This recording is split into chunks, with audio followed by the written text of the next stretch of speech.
Guys guys guys guys আজ আমরা কোথায় গিয়েছিলাম সেটাই বলছি। চলো গাইস, বন্ধুর কেটিএম করে বোমো করে চলে গেলাম মাথরুম। তো গাইস আমরা ফাইনালি মাথরুম চলে এসেছি। গাইস মাথরুম এসে চলে গেলাম জীবনদীপের দোকান। গাইস দোকানটা দেখাচ্ছি না, ব্যানারটাই দেখে নাও না, মানে একটু আর কি মালা দোকান না দেখলে তো তোমরা আবার কানতে লাগবে। আমি কি আর না, আমাকে দোকান দেখাইছে না। শোনা গো আমার খুব কষ্ট যে বলো। গাইস দোকানদারকে বললাম দোকান দিতে না, মানে ওষুধ দিতে। কথা বলতে পারে না, কথা বলতে আসবে হাঁটবে। সরি সরি, ক্যামেরাটা ভালো করে ওষুধ দিছে।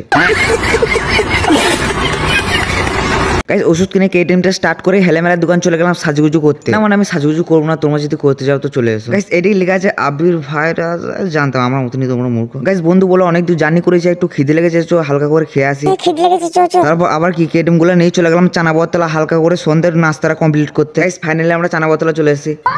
গাইস আমার বন্ধু দোকানে গিয়ে নাস্তাগুলো দেওয়ার জন্য বললো। নাস্তা খেতে মানে বাড়িয়ে খাওয়া। এরকম বলে কি করে। গাইস তারপর আমাদের জন্য নাস্তাগুলো প্লেটে সাজিয়ে দিল। তারপর একে একে আমরা পাস করে দিলাম। তারপর আমিও তুলে নিলাম।